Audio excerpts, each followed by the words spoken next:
কর্মকর্তাবৃন্দ, সুধীবৃন্দ, আসসালামু আলাইকুম। কৃষকদের ভিতরে এই যে অতীতে কোন সরকার আমলে এই সুযোগ সুবিধা পাননি। একটা সময় ছিল কানসার্টে কৃষকরা সার চেয়েছিল, কীটনাশক চেয়েছিল, তাদেরকে সার কীটনাশক তো দেওয়া হয়নি, গুলি করে, পাখি যেরকম গুলি করে মারে ওইভাবে নির্মম ভাবে মেরে ফেলা হয়েছিল। ঠাকুরগাঁয়ের কৃষকরা কীটনাশকের দাবি করছিল, তাদেরকে রাস্তায় পুলিশ গুলি করে মেরে ফেলেছিল।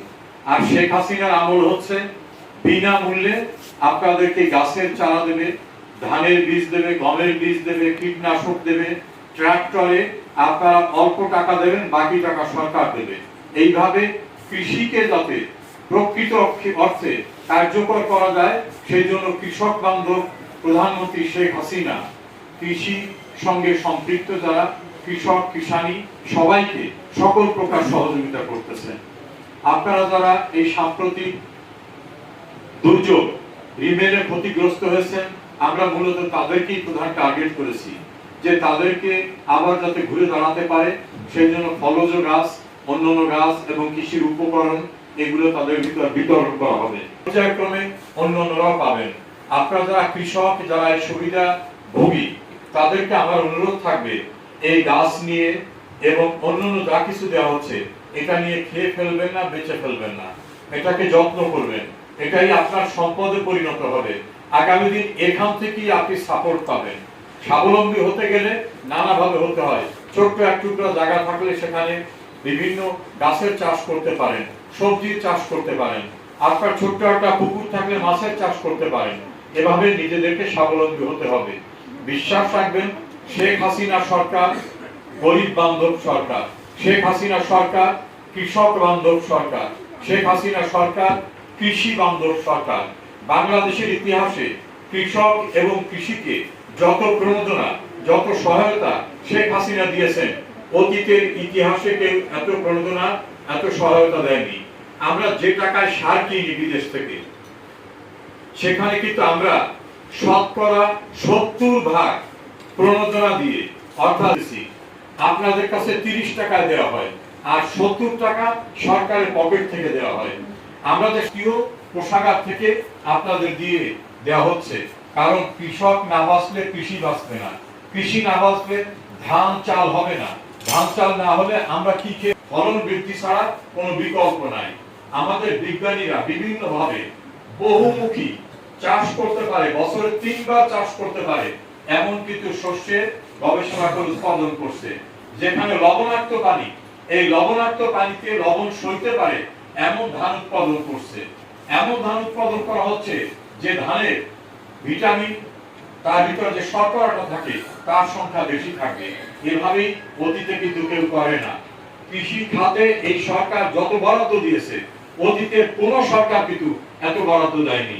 আপনারা শেখ হাসিনার সঙ্গে থাকেন, দেখবেন আপনাদের দুঃখতেই শেখ হাসিনা সরকার আপনাদের পাশে আছে। আমি আপনাদের পাশে আছি। আপনাদের নবনির্বাচিত upazila chairman S M. Nurul Alam Siddiqui Shaheen, vice chairman Alo সহ আমাদের এখানে মেম্বাররা, জনপ্রতিনিধিরা, বিভিন্ন পর্যায়ের লোকজন আছেন। আমাদের উপজেলা ইঞ্জিনিয়ার, আমাদের থানার ভারপ্রাপ্ত কর্মকর্তা, বিভিন্ন পর্যায়ের কর্মকর্তারা আছেন। আমার সামনে জনপ্রতিনিধিরা আছেন। আমার নিজের গাজীপুরে বাড়ি, আমি এখানকার সন্তান।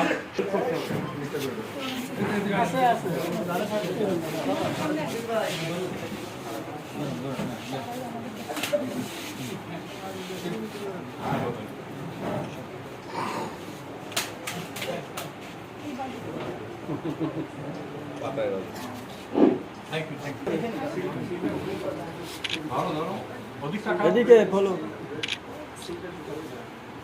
আচ্ছা আচ্ছা আরে ছবি আছে তো, আছে আছে এই পেটে আছে। হ্যাঁ আপনি আচ্ছা করো ভাই, আচ্ছা করো।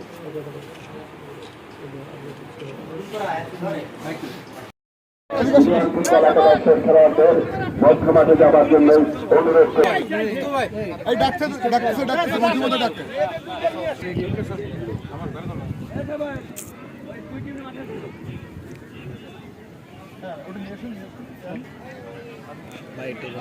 আমরা বুঝতে পারছি আজকের খেলার উদ্বোধন, আজকের খেলার সম্মানিত প্রধানের জন্য স্বাগত জানাবো।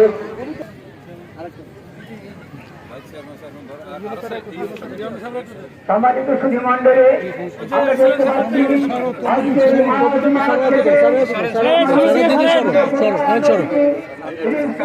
কাশ্মীরের মানুষের মধ্য দিয়ে এবং রং রঙের স্বপ্নের সাথে জড়ানো রং রঙের বেলুন উদ্যানের মধ্য দিয়ে আজকের চন্দ্র পর্বের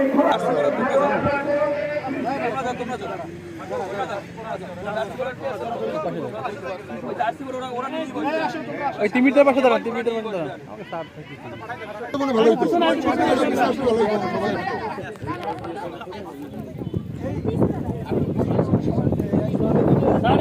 চেয়ারম্যান সাহেব পিছিয়ে পড়ছেন।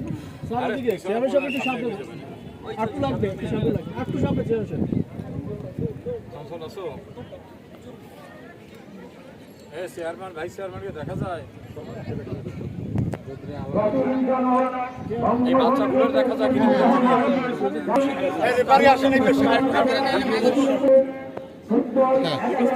একটা করতালি হবে।